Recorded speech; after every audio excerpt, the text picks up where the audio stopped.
Oh, hi there. Don't mind me, just working on my shot here. It stinks. It needs a lot of work. It's a goal of mine.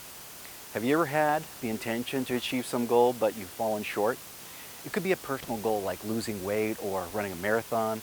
Maybe you have a professional goal to sell more hot tubs and drive more business for your store. Intention without a clear plan of action is just a nice idea. It can be very challenging to reach your goals without a proper plan.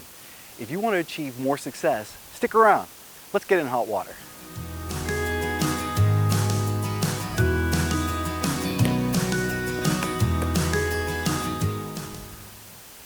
Hello, I'm Ken. Great performance starts with clear goals and a plan. A goal without a plan is just a wish, so you have to have a plan. One of the concepts that I consider foundational to success is the use of SMART goals. S, specific.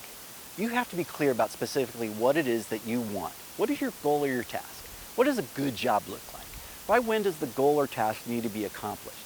This could be a targeted number of hot tubs you sell in a month, or it could be a dollar amount in your sales. If I just write down that I'll sell more hot tubs, that's way too vague. If I were to commit to selling 5 hot tubs or $60,000 in sales, those are more clear and specific goals. You could even get more specific by identifying specific models of spas or swim spas that you're going to sell.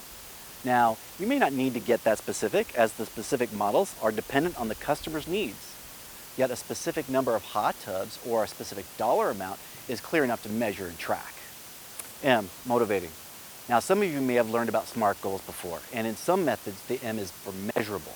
And we are definitely measuring our progress.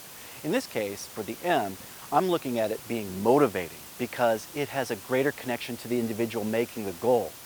Is this goal actually going to drive you to put the effort into achievement? Is the goal or task meaningful for you?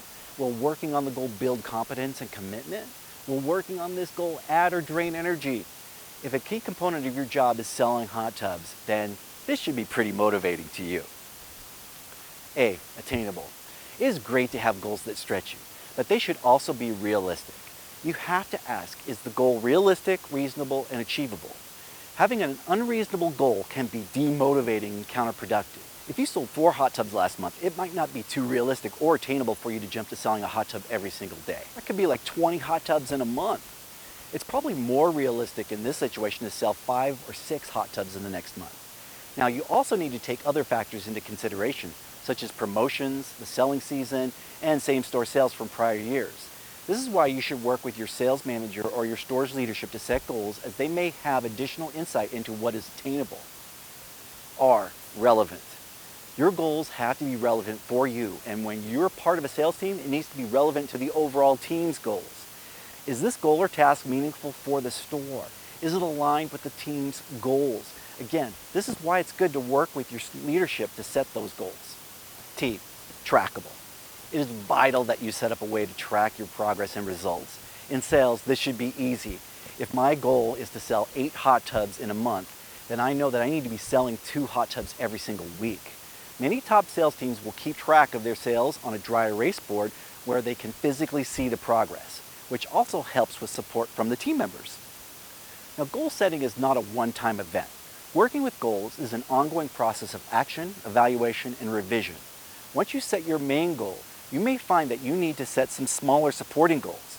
This could be you identifying key actions that you need to take to achieve the bigger goal. This could include completing product trainings, practicing your pitch, and how you engage your customers, among other things. You'll also want to evaluate your progress and performance. If you find that you're halfway through the month and you're tracking to fall short of your goal, you'll want to evaluate how you can adjust or revise your approach. This doesn't mean changing your original goal. What it does mean is you looking at how you can adjust your approach. This is when outside perspective can be helpful. Get some coaching. Work with your store leadership or other experienced salespeople to get their perspective on how you can improve your approach. There's a quote from Tony Robbins that I really like. Setting goals is the first step in turning the invisible into the visible. You can make big things happen when you put pen to paper and make a commitment to yourself with SMART goals. Now go make your goals powerful and smart.